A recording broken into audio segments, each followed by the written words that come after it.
Money Podcast for self-love, self-care, and motivation. Welcome back to my channel. This is Mina, your host, and today we're diving into a deeply painful and frustrating experience, being ghosted. Being ghosted by an avoidant partner, to be specific. If you've ever been left wondering what happened, why they disappeared without a word, and why it hurts so much, this episode for you. We're going to unpack the psychology behind avoidant behavior, why they ghost, and most importantly, why it's not your fault.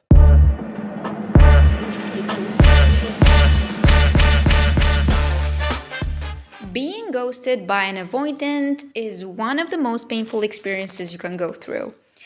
It makes you feel like you never mattered, like you weren't even worth a simple explanation, and instead of a closure, you're left with silence. They vanish without a trace, and your heart is shattered. But here's the truth. When an avoidant ghosts you, it has everything to do with them and nothing to do with your worth.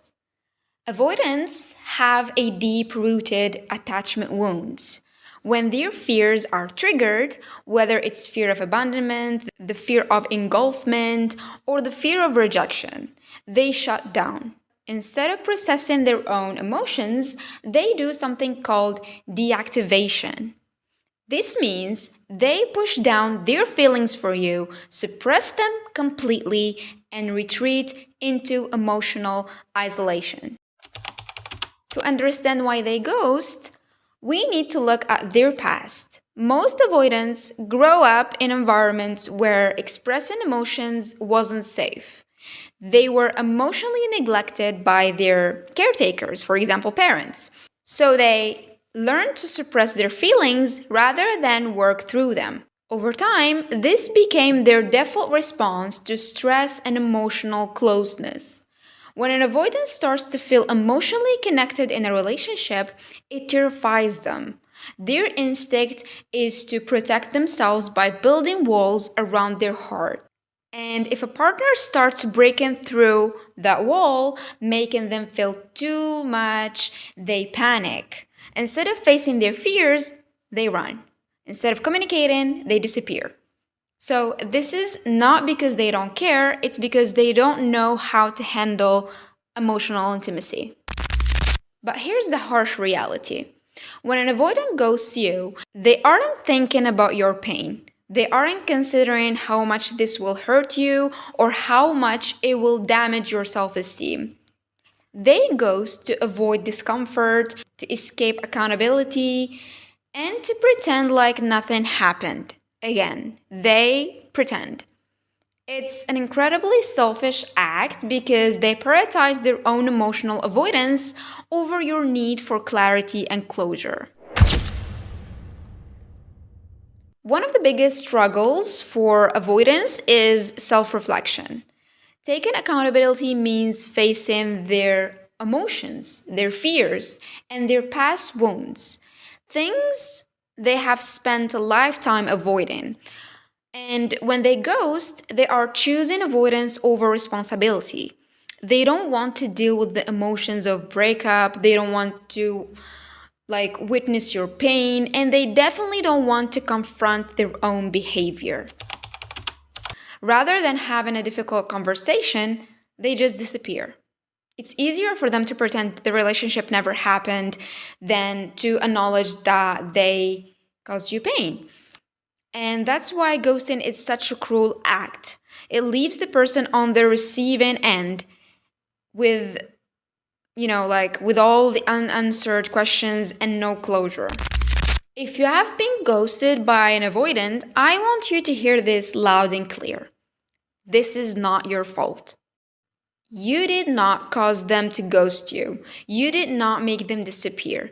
Their choice to ghost is a reflection of their wounds, their inability to communicate, and their lack of emotional maturity, not a reflection of your worth at all.